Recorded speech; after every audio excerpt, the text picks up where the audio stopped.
लोग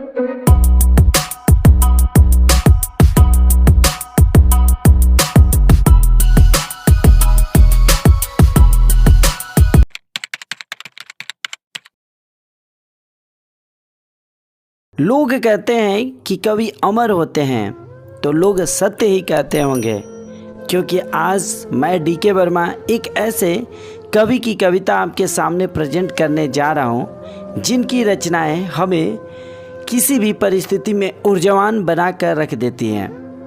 मैथिली शरण गुप्त की लेखनी केवल हिंदी रचनाओं के लिए नहीं है, बल्कि हर उस मनुष्य की हिम्मत बांधती है जो अपने पथ में आई मुश्किलों से हारने लगता है।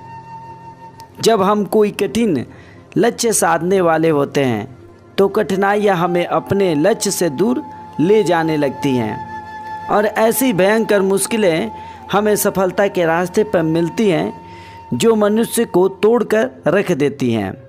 हर तरफ से निराशा ही हाथ लगती है। मनुष्य इतना अधिक टूट जाता है कि उसे कोई सहारा तक नहीं मिल पाता है। वह अपने लक्ष्य पथ से लौटने का मन बना लेता है, और उसे जब लगता है कि इस कठिनाई के अनंत शून्य सागर में मैं कहीं लुप्त हो जाऊंगा और मेरे सपनों का घर जिसकी रूपरेखा मैंने सैकड़ों रातों जाग कर यूं निहार कर बनाई थी वो ठहर जाएगा, ऐसी परिस्थिति में दद्दा मैथिली शरण गुप्त की कविताएं ही सहारा बनती हैं और उस अगाध निराशा के समुंदर में एक मनमोहक पुनर्जीवित करने वाली टापू जैसी लगती हैं और नव चेतना का संचार करती हैं, जिससे मनुष्य पुनः शक्ति उत्पन्न करते अपने स्वप्न गृह की नींव तैयार करता है। तो आइए मैं डीके वर्मा आपके सामने उस कविता को सुनाता हूँ जो निराशा नाम की भयंकर अकाट्य शक्ति शोकत पथ भ्रामक बीमारी के लिए कैप्सूल का काम करती हैं। तो चलिए सुनते हैं यह संजीवनी कविता जिसमें दद्दा लिखते हैं, न रहो न निराश करो मन को, न रहो न निराश करो मन को, कुछ काम करो, जग में रहकर कुछ नाम करो। यह जन्म हुआ किस अर्थ अहो, यह जन्म हुआ किस अर्थ अहो, समझो जिसमें यह व्यर्थ न हो। कुछ तो करो उपयुक्त तन को, कुछ तो उपयुक्त करो तन को, न रहो न निराश करो मन को। संभलो की सुयोग न जाए चला, संभलो की सुयोग न जाए चला, कब व्यर्थ हुआ सदपाय भला। समझो जग को नर निरा सपना, समझो जग को नर निरा सपना, पथ आप प्रशस्त करो अपना। अखिलेश्वर है अवलंबन को, अखिलेश्वर है अवलंबन को, नर हो न निराश करो मन को। जब प्राप्त तुम्हें सब तत्व यहाँ, जब प्राप्त तुम्हें सब तत्व यहाँ, फिर जा सकता है वह सत्व कहाँ। तुम स्वतत्व सुधा रसपान करो, उठ के अमृत विधान करो। दौरूप रहो भव कानन को, नर हो न निराश करो मन को। हम उस परपाटी के हैं जिसने हमें सिखाया है कि स्वयं के भुज डंडों के बल पर सब कुछ जीता जा सकता है।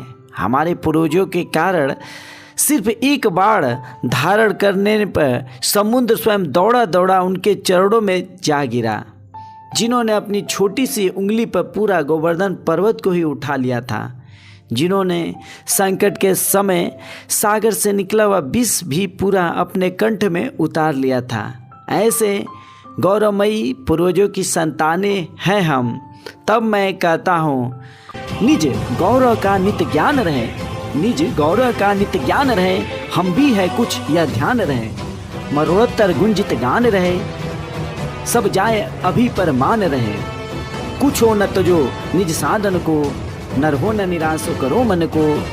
प्रभु ने तुमको दान दिए, प्रभु ने तुमको दान दिए, सब वांछित वस्तु विधान किए। तुम प्राप्त करो उनको न हो, फिर यह किसका दोष कहो।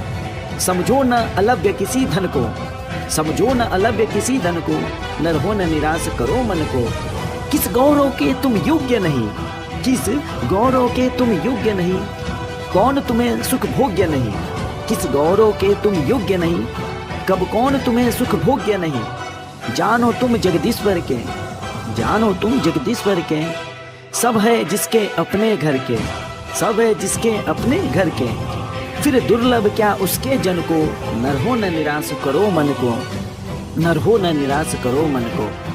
के विधिवाद न खेद करो, निज लक्ष्य निरंतर भेद करो। बनता बस उदयम यही विधि है, बनता बस उदयम ही विधि है, मिलती जिससे सुख की निधि है। समझो धिक निष्क्रिय जीवन को, समझो धिक निष्क्रिय जीवन को, नर हो न निराश करो मन को। कुछ काम करो, कुछ काम करो, जग में रहकर कुछ नाम करो। इस दुनिया में कौन सी शक्ति है जिसे तुम प्राप्त नहीं कर सकते हो? इस दुनिया का कौन सा वह सुख है जो हमारी मुट्ठी में नहीं आएगा?